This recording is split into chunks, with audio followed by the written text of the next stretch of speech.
my name is Drea. Welcome back to the channel. If you don't already know, I'm a physical therapist here in the Philippines, and recently, last August of 2023, I passed my National Physical Therapy Exam, or NPTE, specific for the state of Texas. So if you had watched my previous video, a little life update, you would know that taking the NPTE is a very tedious and very expensive process. So in today's video, we will be talking about how much does it really cost to take the NPTE, especially from a foreign trained perspective, specifically if you are here in the Philippines just like me. So if you are interested, please keep on watching. To make this video a little bearable, I will be splitting it into two. So part one, we'll be talking about the expenses to become eligible for the exam. And then for part two, we'll be talking about how much it really costs for you to go and take and sit for the exam. Since if you guys already know, you have to take the exam in a US territory or a Canadian territory. So more about that in part two.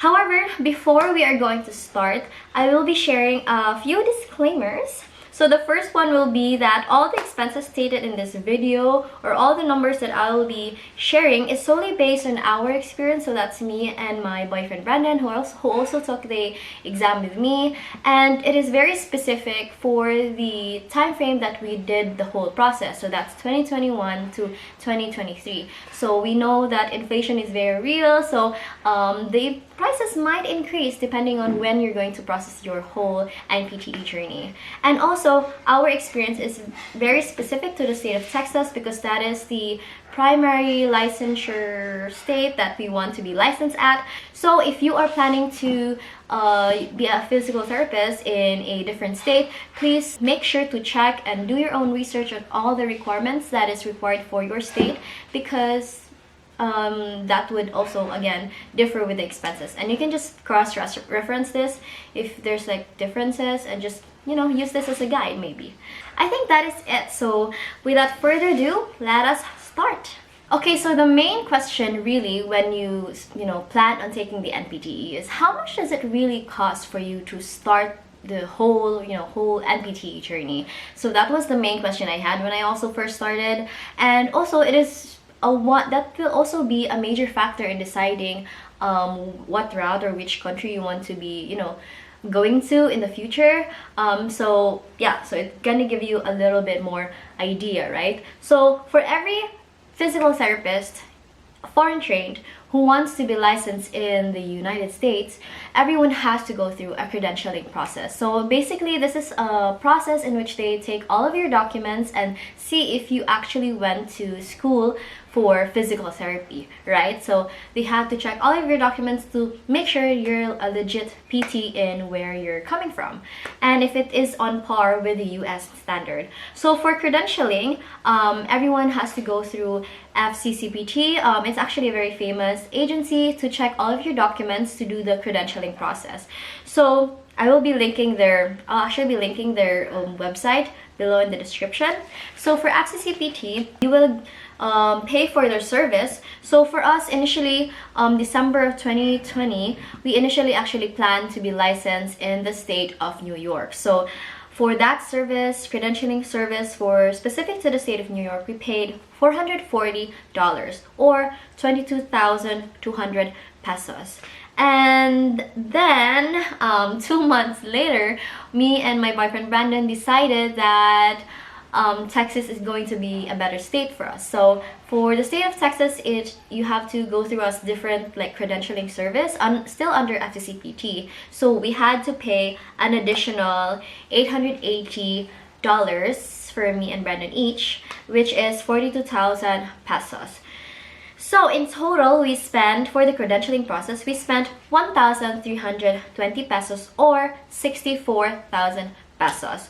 So this is actually not the actual rate for the service. We actually paid a little bit more because we had to change, we had to change the service to another service from New York to like ECR, or for the credentialing process for the specific for the state of Texas and other states also, I believe. But anyway, yeah, so if you want to prevent adding a little bit more unnecessary expense, then make sure you are very sure of the state that you are going to apply for. Okay, so that is actually the primary thing that you have to save up for, because you have to pay this like upfront, like in their website. So yeah, so just keep that in mind. And then when we paid for that, we realized from our classmates, because we have a lot of classmates and colleagues who actually did the process already, and they told us that for our curriculum and from the year that we graduated, we actually lacked a few credits. So for me specifically, I needed to go through and enroll to 4 subjects to increase my credits or my units. So I had to enroll to the Southwestern University here in Cebu, in our inner province, and I had to pay 10,000 pesos for each subject. So in total, I spent 40,000 pesos for the whole 4 subjects. So but again, bear in mind that I didn't pay this like at once, because I think I only paid like 10,000 pesos for the down payment, and then after the semester was over, that is the only time that I paid the 30,000 left over. So you can definitely do that. So that way you can actually save up for it rather than paying it upfront, since we just spent 60,000 pesos on the credentialing, right? So after that, so I paid that early February of 2021, and so from that time forward, from February 2021 to November of 2021, we essentially paid only for the mailing service, so nothing major. So for 11 months, January to November 2021, the total that we spent in that time frame was 14,695. So of course we'll be digging deep on how it accumulated to that amount. So I divided it into A, B, C, and D. So for 11 months, that is actually the whole time frame in where we processed or took all the documents and sent it out through a mailing service. And for us, we use FedEx. So yeah, that was like gathering all the documents and sending it out. So again, I separate into A, B, C, and D. So for A, these were the initial FCCPT forms. So when you pay for the FCCPT or credentialing service, they actually have a list of all the requirements you need to pass and all the forms you have to download and sign and send it to them through your chosen mailing service. So since we initially planned to be licensed in the state of New York, they also have a separate form which we sent out right after paying for the credentialing process. So we paid FedEx 2,278, and then we also had the papers notarized, so that cost us 300 pesos. And then again, since we transferred to the Texas state and a different credentialing service, we again sent out the forms specific to the state. So we spent another 2,020 pesos for FedEx delivery fee. So for A, we spent a total of 4,598. Again, the forms for New York could have, was unnecessary, but again, since we transferred the state and we initially applied for New York, we had to send them out. So again, make sure that you are very sure of the state that you are going to go to prevent all these unnecessary expenses. For B, this is very straightforward. Since we are licensed here in the Philippines, we also had to give out our documents and verify this. So we had to go to our government agency that takes care of all the licensures and professionals. So that's PRC. So we just had to go to PRC, send out the forms from FCCPT, and pay them the delivery fee, since they will be the ones sending them out to FCCPT through DHL. So we paid flat out 2,000 pesos for that. Okay, moving on to C. So for C, this is all the expenses that we had to pay for processing all our documents in Veles. So Veles College is the school that we got our Bachelor of Science in Physical Therapy. So we paid a total of 4,378. That is already inclusive of the, I will be listing it down. Letter of no objection, which is 100 pesos. FCCPT papers that we had to pay through the registrar, so that's 952. And there's also a clinical internship form from FCCPT, you also had to pay 100. And also the TOR, the transcript of records, that's 1,200 pesos. And of course, we had to send all of these forms through FedEx also from Veles, so we had to pay 2,020 pesos. So that is in total 4,372 for our Veles or our college documents in Veles. And then lastly, for D, since we did enroll to a different school in Southwestern University, we also had to send out their documents. So in total, we spent 3,725 inclusive of the Southwestern University documents, our transcript of records, and also the mailing service, because I think they use DHL. So if you all add that up, A, B, C, and D, that is in total 14,695. Okay, moving on. So after we passed all of your documents, and we just had, I think we finished passing all of our documents December of 2021, and then we had to wait a few months for them to process and assess our documents, and fortunately our documents were officially on par with the US standards. So the next step was to apply to the specific state that we wanted to be licensed at. So that is for the state of Texas. So they have a specific executive council for PTs and OTs and all the licensure. So basically they are responsible for all the licensure that comes to Texas in terms of PT and OT profession. So we had to pay for their application fee, which was $190. So that's 10,000 pesos. And we had to also mail them this letter of no SSN, which is a primary, one of the first in their requirements. So we have to download it and send it out through FedEx still, and we spent 2,200 pesos. So yeah, and then since the application fee has an expiration date of 1 year, so this means you have 1 year to pass all the requirements, and that includes passing the National Physical Therapy exam. So we initially applied February of 2022. So because of COVID and all the unexpected scenarios and events, we weren't able to pass the NPTE or even schedule the NPTE within that 1 year time frame. So on early this year, on March 2023, we had to reapply and pay another $196 or 10,620.27.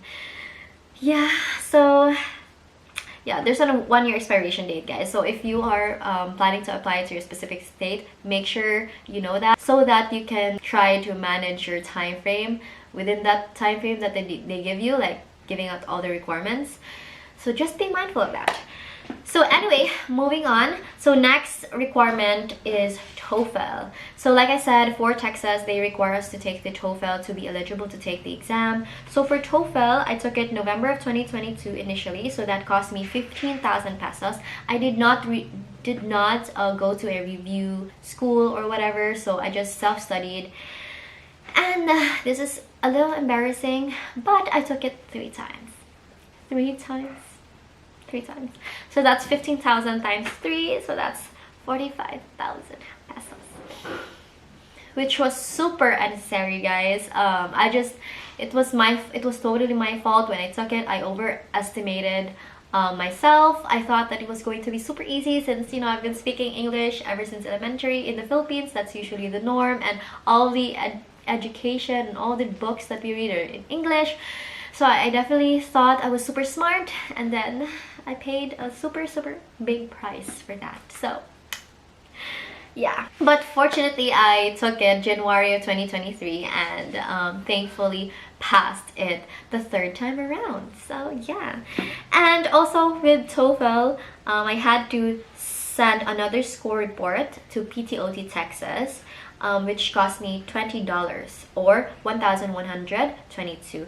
So again, this was also something very unnecessary, because once you actually apply for TOEFL when you're taking the exam, they actually give you 4 free score reports to 4 agencies or recipients that you want to send out your scores to.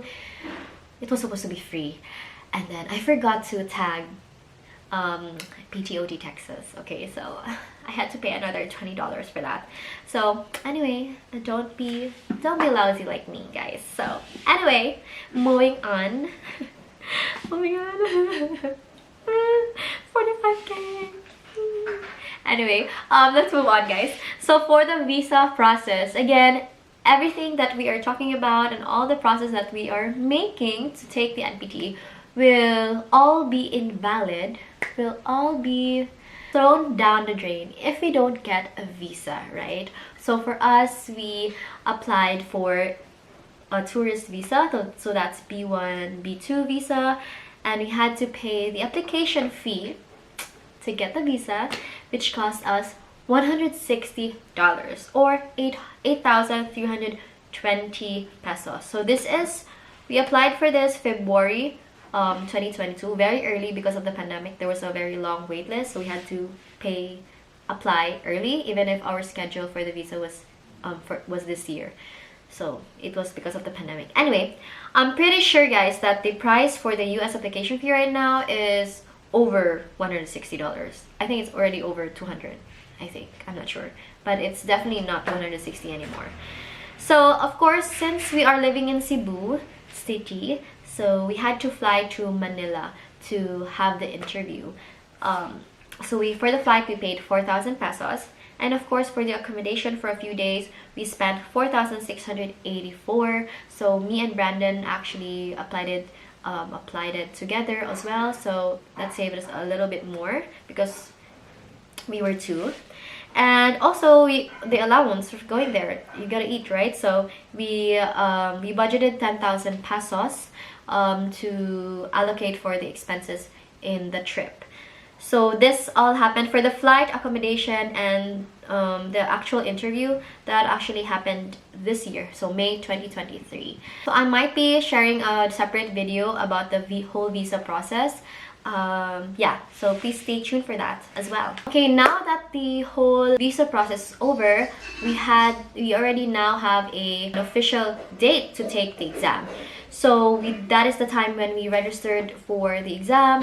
So we registered under the FSBPT. So FSBPT is actually the organization that does the whole exam. So they prepare for the exam and then make all the questions in the exam. So we had to register through them, and we paid $485 or 27,327.47.